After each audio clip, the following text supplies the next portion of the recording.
It's Tuesday, April 12. In the headlines, PriceSmart opens store number 2 in Jamaica. Regionally, Taiwan extends support to climate-focused initiatives in St. Lucia. This is the news on PBC Jamaica. I am Simone Absalom Gale.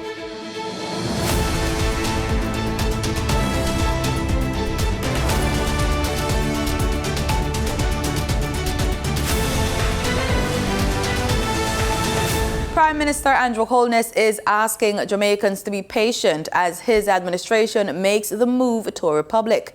The Prime Minister reiterated that there is a process that must be followed. It seemed to be a simple matter of just bringing a bill to Parliament. What I decided to do was to put in place a structure so that when it is done well, and we all can be proud of it. So what I'm doing is, number one, we explain to the public that this is our direction. Long before now, in November 2021, I announced a pathway that we would put in place certain processes to get it done. Then I appointed a minister with specific responsibility. Her job now is to order all the steps to make sure it is done properly. She gave an initial response at the cabinet post-cabinet briefing. And when she makes her presentation in Parliament in the sectoral debate, she will give even more detail about the steps. So what I'm saying to Jamaicans is it's not something that we can rush. There are processes built into our constitution that we must follow. We would not want to change our constitution by breaching our constitution. So allow us to do it step by step. The Prime Minister was speaking at a handover ceremony of the latest unit under the government's new social housing program. 180 direct jobs. That's how many employees PriceSmart is set to welcome with the opening of its Portmore store in Jamaica and its 50th worldwide. Minister of State in the Ministry of Culture, Gender, Entertainment and Sport, Alando Terrelong, spoke on behalf of Prime Minister Andrew Holness. Minister Terrelong says PriceSmart's investment in Portmore adds to the indications that Jamaica is on its way to a post-pandemic recovery. If you want a quick check on the pulse of a nation, on the pulse of its economy, instead of trolling through endless pages of financial reports, just look at how many building sites are going up around you. How many cranes and scaffolds can you see? How many ready-mix structures can you see? If we are not building, it is a sure sign that we are stagnating. Ladies and gentlemen, Portmore pulse is ticking. The city's heart is beating in time. Portmore is alive and poised to thrive. Mayor of Portmore, Leon Thomas, welcomed PriceSmart and notes its record of corporate responsibility.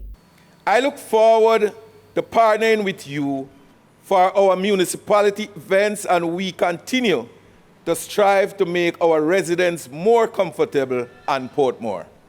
CEO of PriceSmart, Sherry Berambegi, says the success of the first location in Kingston spurred the idea that a second location was needed. And they proved to us that Jamaica has a lot more potential and opportunity for us, and we can give opportunity to the people of Jamaica.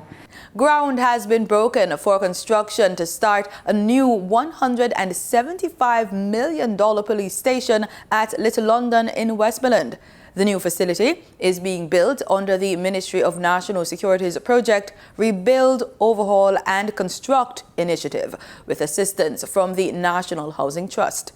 The new police station will house the living quarters for officers and a holding facility for inmates.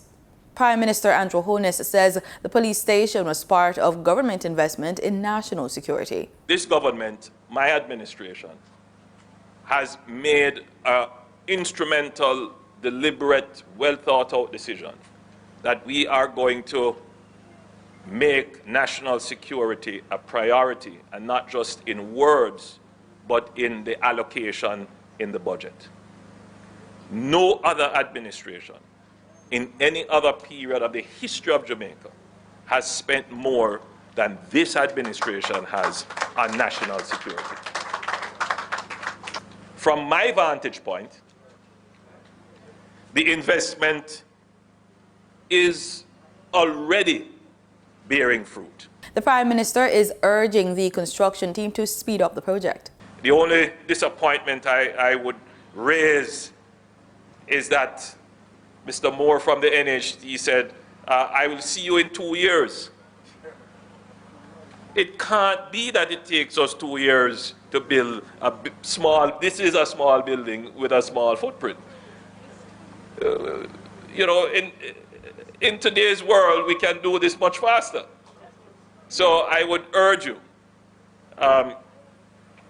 VP Moore, to see how we can speed it up, move it along. He notes that projects of this nature do take time given the process of procurement, workforce attitudes, and other variables. And all kinds of things can happen, including people who want to come and extort the site, people who want to come and demand work when there is no work for them, workers who work slow, deliberately, believing that it will stretch out their pay, and all kinds of issues can happen. But I believe that we can overcome that with the use of better building technologies and building systems, and with just proper site management. We can really cut the time and deliver the product quickly. The original police station was destroyed by fire a few years ago. Avis Morrison, a resident in Greenwich Town, St. Andrew, received the keys to her new home from Prime Minister Andrew Holness under government's new social housing program. The 3-bedroom unit, which Ms. Morrison will share with her sister, was built at a cost of approximately $5.6 million. The Prime Minister notes that while government pursues a program to improve the quality of housing, there must also be a change of heart to promote peace and harmony in communities.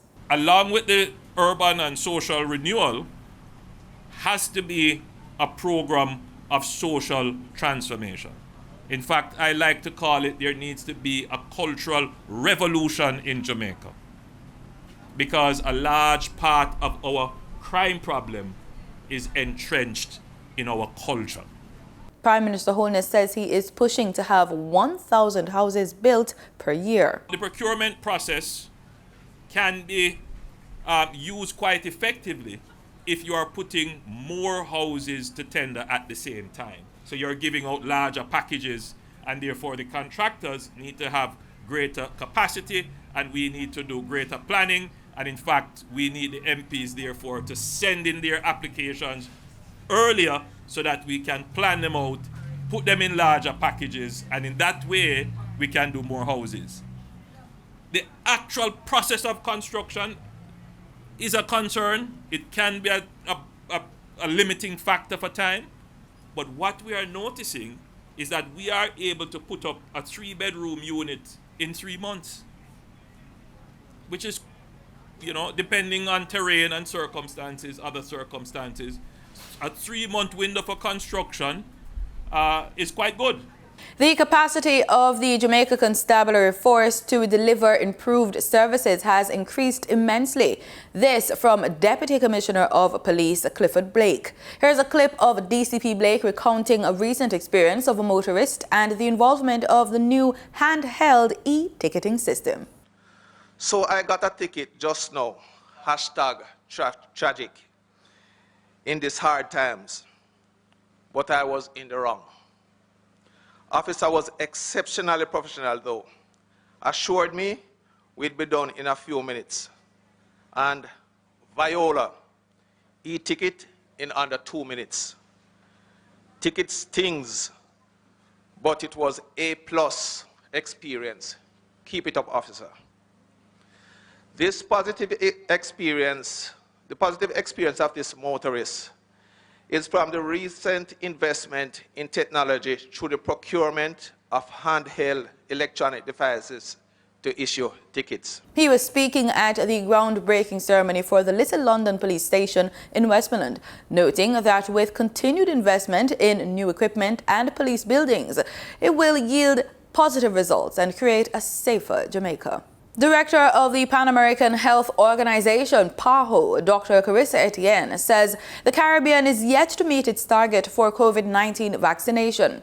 Speaking at PAHO's latest COVID-19 virtual update, Dr. Etienne says those who are the most vulnerable are still at risk of severe illness once they contract the virus or any of its variants. The elderly and immunocompromised remain the people most likely to be hospitalized following COVID infection. Omicron has made it crystal clear that vaccines are our best bet to protect them and everyone else from severe disease and save lives. She says the gaps in population, those who are not vaccinated, will put the public at risk in future waves.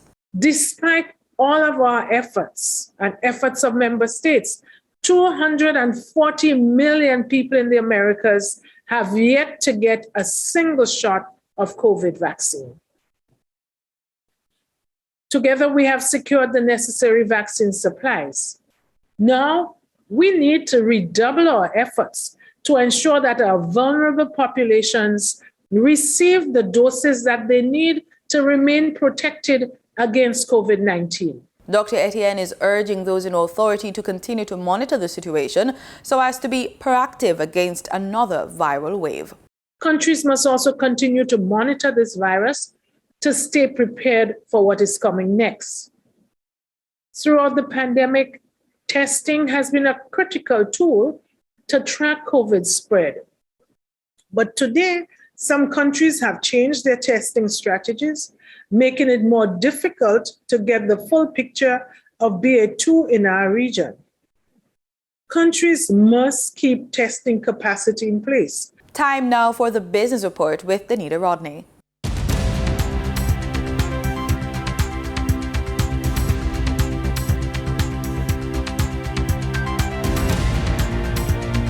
It is official, PriceSmart Portmore is now open to the public. This new branch is the company's 50th club across the world and the second location in Jamaica. The ceremony, which was held on location, saw the attendance of the Mayor of Portmore, Leon Thomas, Senator Don Webby, CEO of Grace Kennedy, and CEO of PriceSmart Incorporated, Sherry Barambegi, to name a few. When asked how the company managed this expansion after the economic problems experienced during the pandemic, PriceSmart CEO had this to say. With some faith and confidence and tenacity, just like the people of Jamaica.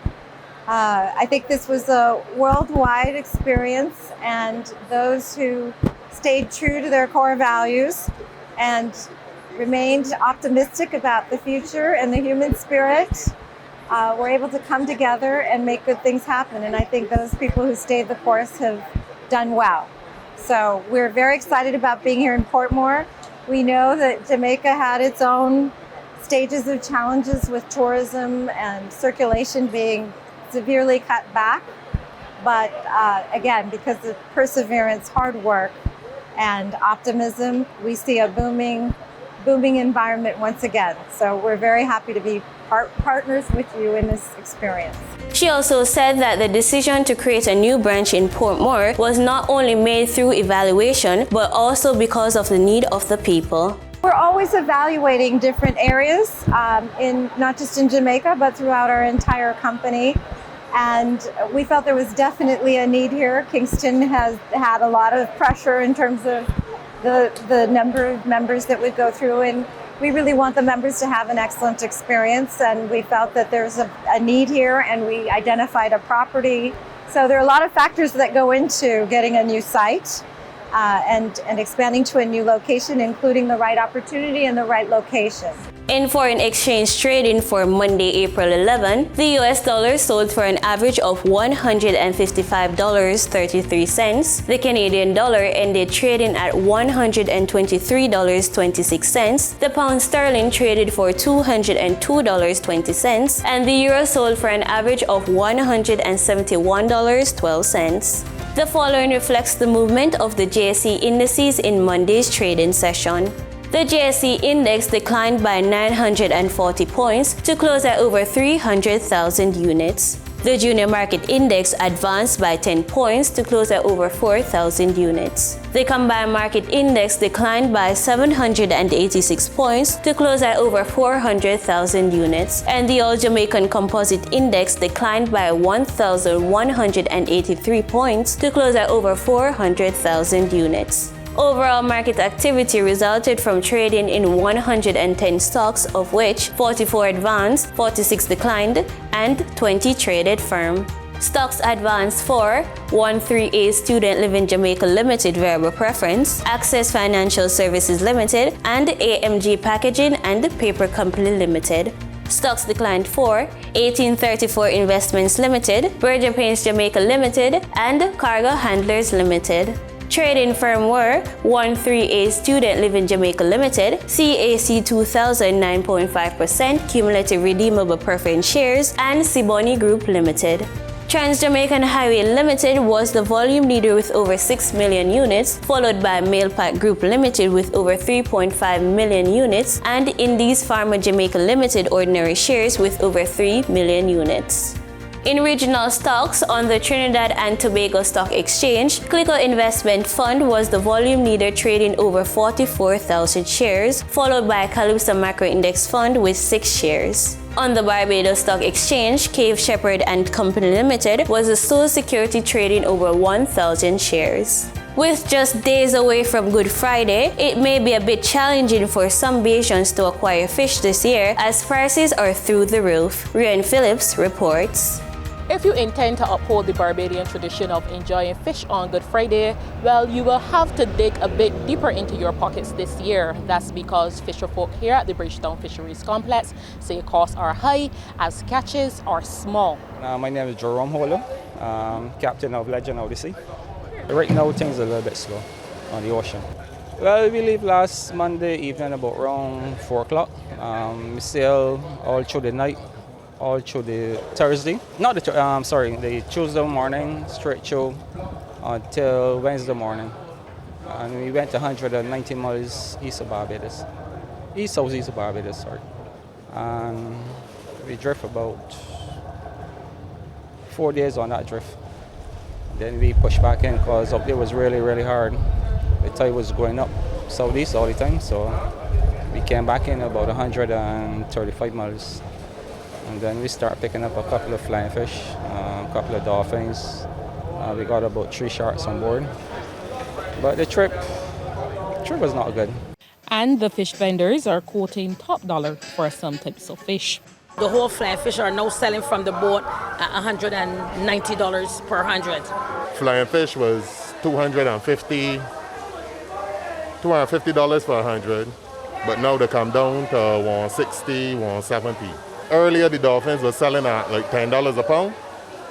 Sometime this week, the dolphins were selling $11 and $12 a pound. Boning and cleaning of flying fish averages between $30 and $40, which will bring the full cost to over $200 for 100.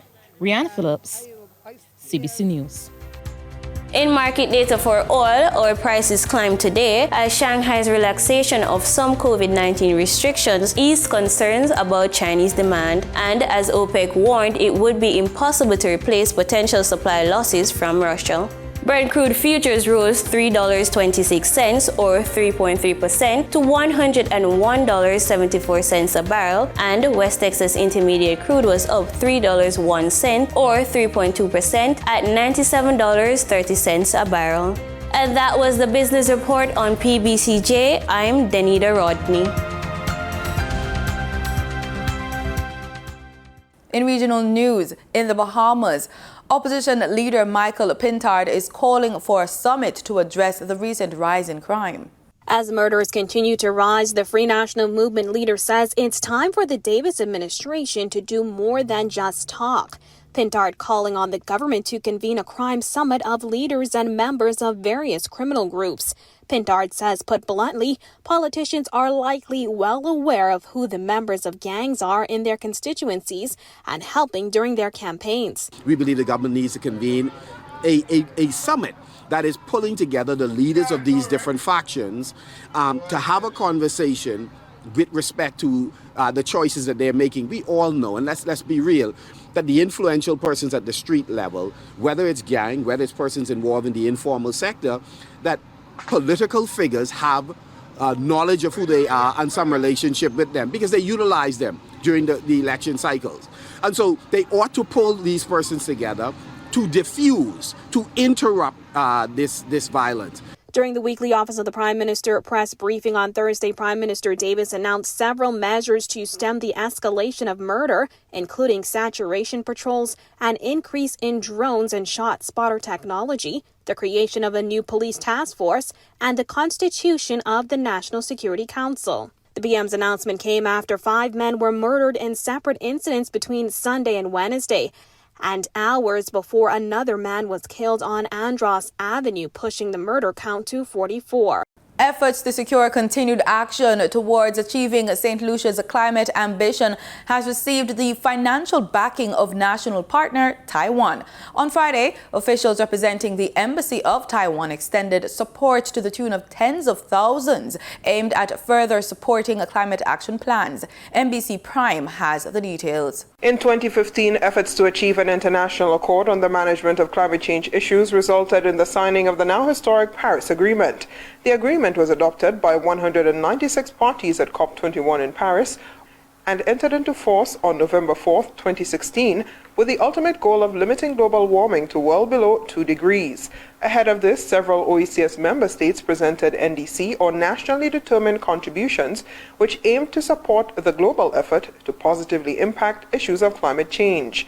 The OECS Commission, in collaboration with the government of St. Lucia, sought to establish a mechanism to support territories in the implementation of these plans, and securing technical and financial support formed the goal of a regional NDC forum. In September 2017, the Caribbean NDC Finance Initiative was launched in St. Lucia. It is worth noting that that launch occurred during the passage of Hurricane Maria. The first and highly successful NDC Investment Forum was held in St. Lucia in October 2018. A second forum, scheduled for early 2020, was in an advanced stage of planning when the COVID-19 pandemic struck. Despite previous disruption, preparation for the second forum has resumed. NDCs are where countries set targets for mitigating the greenhouse gas emissions and for adapting to climate impacts. The plans define how to reach the targets and elaborate systems to monitor and verify progress so that they stay on track. On Friday, the Embassy of Taiwan presented a $30,000 check to the Department of Sustainable Development to support this year's nationally determined contribution finance initiative. Ambassador His Excellency Peter Xia Yan Chen commented on the initial support of the forum in 2018, noting the impact of national and regional efforts to achieve climate ambitions. Through the leadership of Honorable Minister Sean Edwards and efforts of all colleagues from the Ministry of Sustainable Development and OECS, the second forum is about to reconvene, and Taiwan is proud to support it again. Addressing individuals present, Minister with Responsibility for Sustainable Development, Honorable Sean Edward, commented on the impact of collective action in accessing climate financing. Individually and also as a region, we are under threat from climate change. And whereas at international fora, pronouncements are made almost on a daily basis where support is being pledged for small island developing states. But we have recognized that there are a lot of bureaucratic hurdles that we have to overcome to access climate financing. And so we cannot wait indefinitely for those resources to trickle down to us. And so as an ambitious people, we have to rise up and we have to look to forge bilateral relations with friendly governments to look after our own affairs in that respect. A small island developing state like St. Lucia cannot fight the challenges of climate change on its own. And that is why at every opportunity we have attempted to work collaboratively with small island developing states. A joint initiative of the Organization of Eastern Caribbean States Commission and the Government of St. Lucia, NDCFI is an open regional platform for climate action. This initiative invites active engagement and contributions from interested countries, development partners, development banks, and private sector stakeholders for the delivery of regional cross-sector consultations. Heba Taliam, NBC Prime. A year after the La Soufrière volcano eruption in St. Vincent and the Grenadines, people are still living in shelters. CBC Barbados' Crystal Hoyt has the story. Over 16,000 people have been evacuated from the red zone area here in St. Vincent and the Grenadines. I've spoken to a number of them about their experience here at the Lodge Village Government School since the volcano erupted amidst a COVID-19 outbreak in the island. This is not a shelter to me anymore. This is my home because down there it's terrible. I am not comfortable going back down. I will not be comfortable back down there. Alan Williams lived in close proximity to the La Soufrière volcano and had to flee the red zone area. Under its nose, right under. We live in Fitzroy, but Fitzroy's Richmond. You could be sleeping and you have to get up and run out. And even though he and his family are now safe, he has some major concerns. I'm very concerned about the COVID-19 because I notice there's an increase, especially in the shelters. So I just want to encourage people to wear their masks and stay protected. Brentford Bracken, another evacuee, says the conditions within the shelter exceed his expectations. The first day was that we get just a little bit of food, but we satisfied. But the another day, food grow and grow. Food is endless here right now, and clothing, the same thing. Water go maybe I think it's 1 or 2 days, but right now everything good. He notes that there are still people in the red zone area, and according to him, this is why. Probably burglarize people place. But at the same time, if you're thinking about burglarize people place, you think about your own safety too and your own health. Because now, for instance, like if you walk in Europe to extreme tomorrow, then they're going to say, they're going to call for help for evacuate, people and whatever. And then the Coast Guard go be say, try the best to even if they give the evacuation order, the Coast Guard might try the best to go down there and help them. At the same time now, you're putting people's life at risk when you do that. Shelter manager Jolene Lavia reveals that over 150 persons are currently being housed there and need basic necessities. Well, they always need drinking water because of the ash. The water in the pipes have been affected, so they always need drinking water. They do need clothes because they change their clothes regularly, deodorants, toiletries and stuff like that for their personal sleep. When their cots and more mattresses, pillows, to make them as comfortable as possible because we don't know how long that they will be here for. Reporting from Kingstown in St. Vincent and the Grenadines, Crystal Hoyt, CBC News. Head coach of West Indies women, Courtney Walsh, reviews the recently held ICC World Cup. He was speaking with the host of the regional cricket show Line and Length. I thought the girls did a very good show. I thought the performance was very good. We went there having gone through the qualifiers and to have made it to the semi-finals. I'm really very proud of the girls and the approach and the attitude they put towards the cricket. The competition was very stiff. It was very good cricket played by all the teams that thought I was there. I think for me it was probably one of the most exciting World Cup I've been to, where there were so many close games.